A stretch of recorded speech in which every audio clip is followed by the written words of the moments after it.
is Walker Smith Speed Shop. We started off as Joe Smith, early V8 and hot rod, a company that was started by Joe Smith in 1965 in Atlanta, Georgia. We want to pay respect to Joe and what he started and how this company began in the industry, but it's a different company. So we want to put our stamp on it, as well as paying respect to those who came before us, kind of like what we're all doing with hot rods and motorcycles. What we bring to the table is small. We're small batch. We were in a position about 5 years ago where we were trying to figure out what we wanted to do, and whether we wanted to go bigger or we wanted to go smaller. And we brought in some extra people, we had some extra help, and we had some extra nightmares. We didn't feel like we were spending time with our customers. We didn't feel like we were getting to know what was important to them about what we were doing. We were just doing. Turning out some good work, but it wasn't as personal. So, we're small batch. Yeah, if somebody wants to get into it, why not? It's more accessible now than it's ever been. You've got 10 different types of social media. You've got the world at your fingertips. Yeah, absolutely get in there. And then once you get in, know there's more to it. It's accessible, but show respect. Show respect to the people that came before you. Know the rules before you break the rules.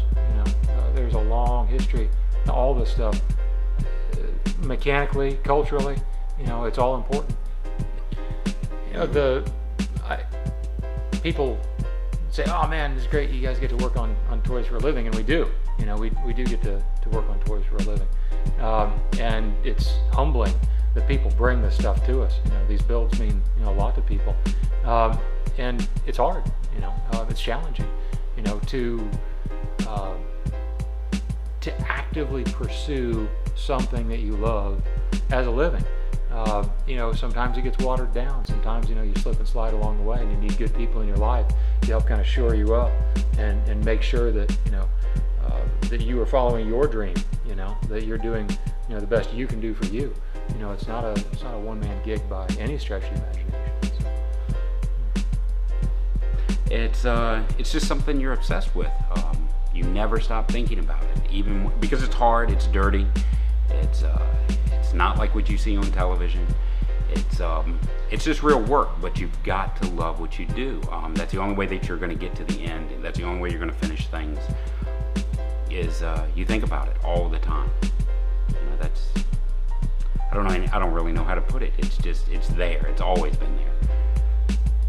It could be something as simple as making something work with a small bracket that didn't exist, that never existed, and now it works. Or just when it's a finished product, you get a nice paint job and you're riding down the road.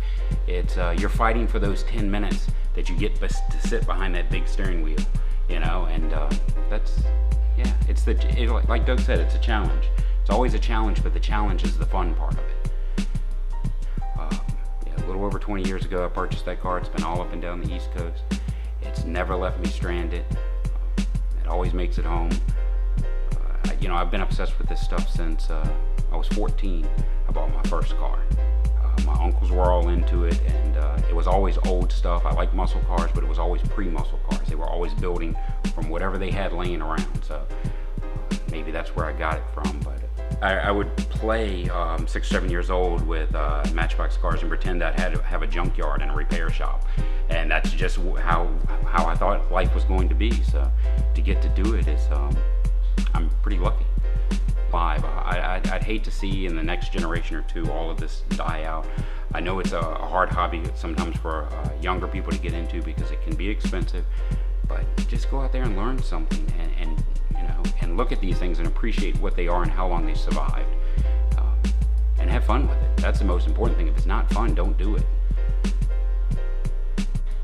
We're not in the car business.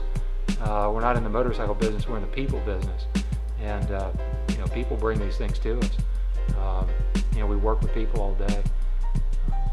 So yeah, I guess if I had to say one thing, it would be the